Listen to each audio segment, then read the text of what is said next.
Tuesday's version of Take 5, where we take roughly 5 minutes and look at a bit of Jesus' words in Sermon on the Mount and see what they have to say to us in a given day. And in the given day today, we're going to be talking about something really relevant that's all over our society today, and it's the issue of anger. And if anything, if COVID-19 has brought on anything, if the politics of our day has brought on anything, we are an angry society. And we bleed it on our social media, we gossip about it, we're just angry all over the place. And part of the grieving of it is, I think, that the church and Christ followers are sometimes not any different in their tone of anger. And so Jesus, in a section where he begins in Matthew 5:21 through all the way to really 38, he tells us how to live.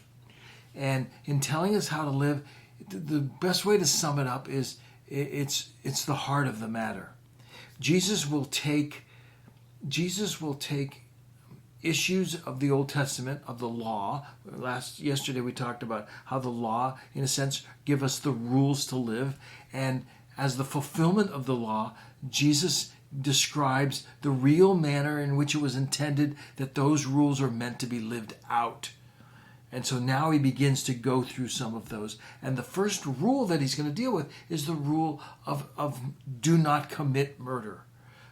Do not kill is the Ten Commandment, the way we memorize it.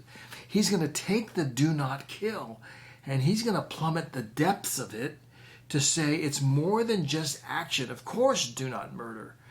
But it's much more than that. He'll get to the very intent of all of these when he tells us how to live. And so he'll get to the issue of anger.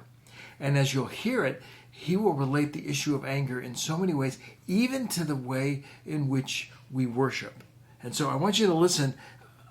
It's a longer section, so I want you to listen as I read it, and we'll talk a little bit about it. My guess is we'll end up dealing with this tomorrow as well. So here it is. Jesus says, you have heard it said, Matthew 5, verse 21, you've heard it said to those of old, you shall not murder. Clear. And whoever murders will be liable to judgment. Clear.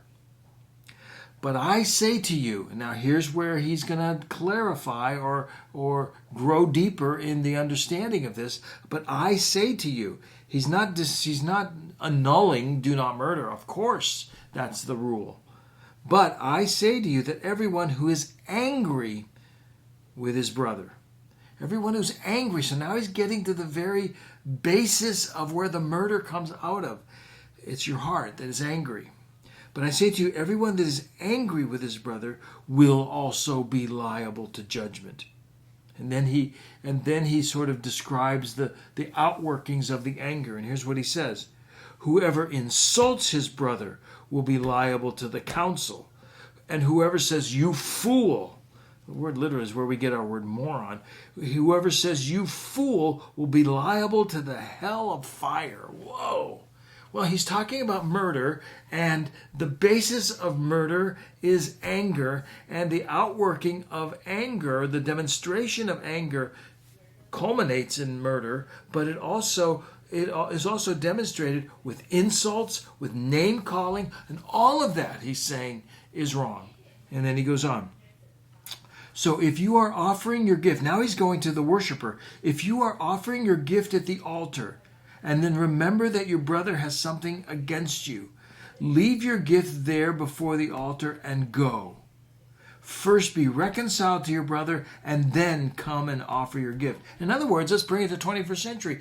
If there is an angry spat, politically, socially, COVID-19 stuff, you're a bunch of fools and all of that, and there is anger going on between you and another person, he says brother, so another church member, on your way to church, before you go in and sing your choruses or hymns and listen to the sermon, before you go in, stop. First be reconciled to your brother, then go in. Wow. What if we did that? Our churches would be empty.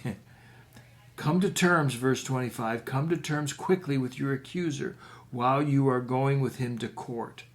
lest your accuser hand you over to the judge, and the judge to the guard, and you be put in prison. Deal with an issue before you get sued. That's what he's saying. He's taking it outside church and now to the courthouse. And then 26. Truly I say to you, you will never get out until you've paid your last penny. Deal with it before you go to a judge. If you've got a lawsuit between two believers, deal with it before it gets taken to the courts. I just wanted to read it, and then we'll deal with it more. The issue, anger. How's your anger? Oftentimes demonstrated in your words and your insults. Be careful how you worship. Don't go to court. We'll pick it up later. Sorry I went over 5. See ya. Have a great day.